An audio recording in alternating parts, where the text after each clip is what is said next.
host tonight. Ladies and gentlemen, tonight is an auspicious evening.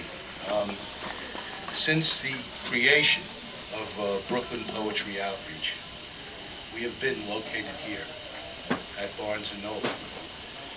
This would have been the start of our 9th season.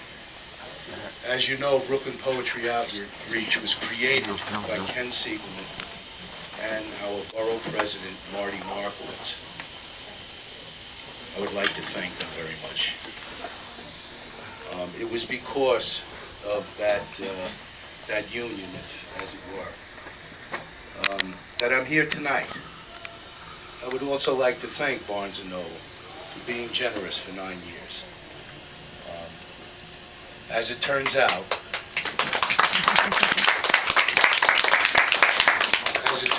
ladies and gentlemen, tonight will be our last night here.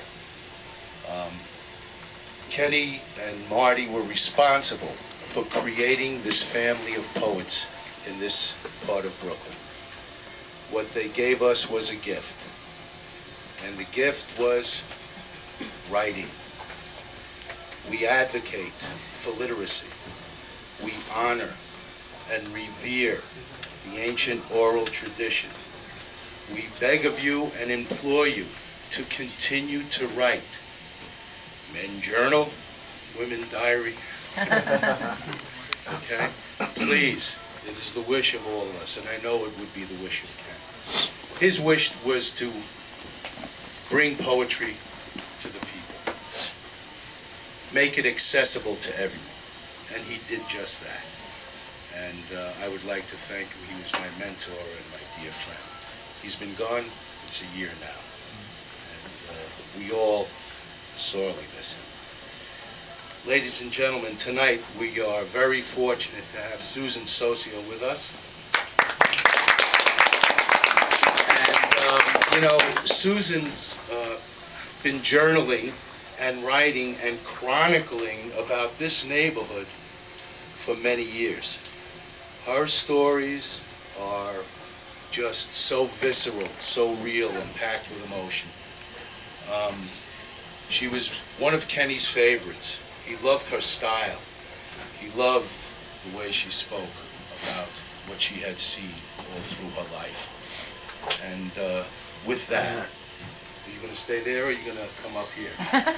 With that, ladies and gentlemen, please welcome Susan DeSocio. No, I read from here. No, I don't. Okay, first I'm going to read in honor of Ken one of my favorite poems of his. It's called Edward.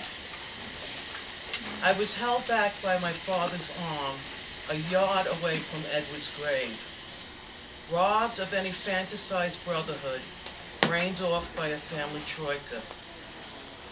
I was close enough to wobble in a faint when they whimpered uncontrollably, edging on hysteria. They reached out to him in the flowered space above the prickly ferns, where even Mother seemed oblivious or blind to any bees. Father told her no one was responsible. He died before the doctors they took him to had common use of penicillin. I wondered why they grabbed my wrist when I discovered photos of him on a tricycle, plump cheek with curly hair, as I imagined they thought he'd look forever. In a bare aspirin tin, wrapped up in a rubber band, he'd hidden pennies in a place only parents are supposed to know about. When I broke the rubber band, I feared my mother's tears would shrink her in a second final death, and shook to think of Father's rage at breaking through a sacred seal I was never meant to touch.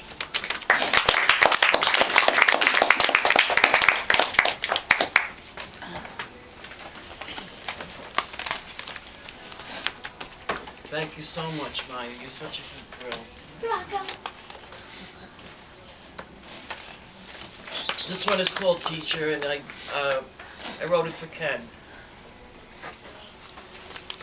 Once in a lifetime, that special person appears, a wondrous spirit at home on this earth. Not only a teacher and a writer, he guided many to a writer's birth. He wrote with strength filled with truth and beauty. Man, he read his work with such power and grace. Yet through his pain and suffering, he showed up, seated at this table, his proper place. There was always truth in his poetry, righteous words forming perfect lines. To hear him read was like watching Babe Ruth. He hit it out of the ballpark every time. A few times I professed my love to him, a comfort that remains in my heart. Yes, my mentor is gone, I continue on. Ken believed in me from the start. In this room he created a family. Like any father, he could be tough and stern, but he balanced it with love and compassion.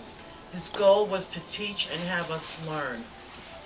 From the streets to the suites, he was a perfect fit, and never forgot from whence he came. Our job now is to carry on in similar spirit in honor to his name.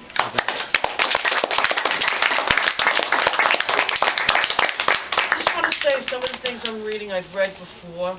This past year has been a very hard one for me, and the stuff that I've been writing is really too rough. And if it's too rough for me, it's rough, okay? This one has no title.